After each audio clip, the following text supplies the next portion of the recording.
আমি একবার দেখি বারবার দেখি, দেখি বাংলার মুখ।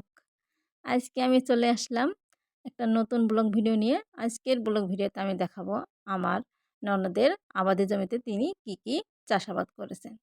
তো তার আবাদি জমিতে তিনি যেসব বিষয়ে চাষাবাদ করেন সেগুলো হচ্ছে আলু, ভুট্টা, লাল শাক ও আরও অনেক কিছু। এবং কোনো জমিতে তিনি শস্যও চাষাবাদ করেছেন। তো এখানে একটা জমিতে একপাশে রয়েছে লাল শাক, আরেক পাশে রয়েছে ধান গাড়ার জন্য বীজ, যেটাকে আমাদের এলাকায় বেসন বলা হয়।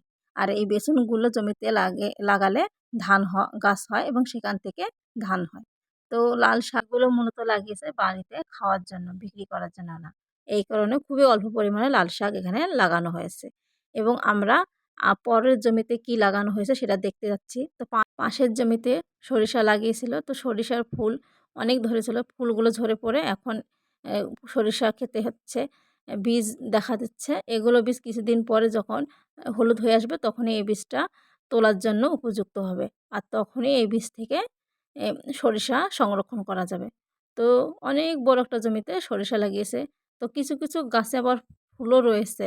এই ফুলগুলো কিছুদিন থাকার পরে ঝরে যাবে। তখন আবার অন্যান্য যে বীজগুলো দেখতে পাচ্ছেন ওই গাছগুলোর মতো এই ফুলেও বীজ হবে এবং সেখান থেকে সরিষা সংরক্ষণ করা যাবে। তো সরিষা ক্ষেত দেখার পরে আমরা পরবর্তী যে জমিতে যাচ্ছি সেখানে মূলত ২ ধরনের আলু লাগিয়েছে। একটা হচ্ছে যেটাকে বলা হচ্ছে কাটিনাল, আরেকটা হচ্ছে খুপরি। তো খুপরি আলুটা মূলত বাসায় খাওয়ার জন্য লাগিয়েছিল আর কাটিনালটা হচ্ছে বিক্রি করার জন্য। তো আমি চলে আসলাম লাল শাক যেখানে চাষাবাদ করেছে সেখানে। তো এইখানে লাল শাকের মাঝে, মাঝে আমরা নাপা শাকও দেখতেছি। নাপা শাকে বিচি আগে এখানে বয়ে দিছিল। সেই বিচি থেকে যখন নাপা শাক হয়েছে সেই নাপা শাকগুলো খাওয়ার পরে এখানে লাল শাকগুলো অ বপন করেছে। যার কারণে নাপা শাকের কিছু, কিছু গাছ রয়েছে যেগুলো লাল শাকের মাঝে দেখা যাচ্ছে। তো আমি আরেকটা জমিতে চলে আসলাম যেখানে হচ্ছে ভুট্টার গাছ লাগিয়েছে। তো সবগুলো ভুট্টা গাছে ফুল চলে এসেছে। এই ফুল থেকে মূলত ভুট্টা ধরবে।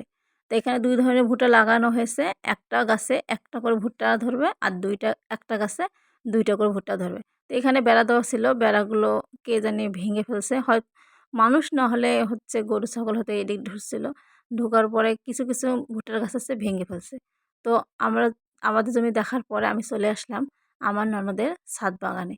আমার ননদ এত পরিমাণে পরিশ্রমী, তিনি একটুকু জায়গাও ফাঁকা রাখেননি। সব জায়গায় গাছ লাগিয়েছে এবং মূলত দরকারি গাছ। এবং এটাকে বলা হচ্ছে ছাদ বাগান। তার ছাদ বাগানটা অনেক সুন্দর এবং ছাদ বাগানে একদিকে তিনি লাউ গাছ লাগিয়েছে এবং অনেকগুলো ড্রামে তিনি লাগিয়েছে ফুলের গাছ। ফুলের গাছের পাশাপাশি তিনি ফলের গাছও লাগিয়েছেন, যেমন পেয়ারা, আমড়া, তারপর হচ্ছে ডালিম, আরও অনেক গাছ। এবং এগুলোর পাশাপাশি তিনি অ্যালোভেরার গাছও লাগিয়েছেন। অ্যালোভেরার গাছ মূলত অনেক উপকারী। এই অ্যালোভেরা থেকে অনেক কিছুর ও ঔষধি পাওয়া যায়। এছাড়া তিনি ক্যাকটাসের গাছ লাগিয়েছেন, আরও অনেক গাছ। তো আমি সবগুলো গাছ দেখিয়ে দিতেছি। সবগুলো গাছের পাশে যে বেড়াটা দেখতে পাচ্তেছেন এটা মূলত আমার ননদের মুরগির খামার ছিল। তো কিছুদিন আগে সবগুলো মুরগি বিক্রি করার ফলে এবং আমার ননদ একটু অসুস্থ ছিল তাই আর মুরগি লাগায়নি। এই কারণে এখানে কিছু জিনিস রেখে দিয়েছে। তো তিনি শুধু ছাদে না, ঝুলন্ত অবস্থায়ও অনেক ফুলের গাছ লাগিয়ে দিয়েছে। এ প্লাস্টিকের বোতলগুলো কেটে, কেটে। এই যে একটা গোলাপের গাছ, গোলাপের গাছে এখনও ফুল ধরেনি। তো এখানে অনেকগুলো অ্যালোভেরা গাছ রয়েছিল। তা আমাকে বলছিল এখান থেকে কয়েকটি অ্যালোভেরা গাছ নিয়ে যাওয়ার জন্য। তা আমি বললাম যে, "আমাকে দিয়ে দেন, আমি বাসায় যেয়ে লাগাবো।" তো দেখতেই পারতেছেন কতগুলো অ্যালোভেরার গাছ এবং তিনি তার ছাদ বাগান বলেন যেকোনো কাজেই অনেক যত্ন সহকারে করে। আমার ননদ এমন কোনো কাজ নাই যে পারে না। তিনি সবগুলো যে কাজটা করেন অনেক যত্ন সহকারে করেন যাতে নিখুঁতভাবে করেন এবং কাজে কোনো ত্রুটি রাখেন না। তো আমার এই ব্লগ ভিডিওটা ভালো লাগলে অবশ্যই চ্যানেলটা সাবস্ক্রাইব করে দেবেন।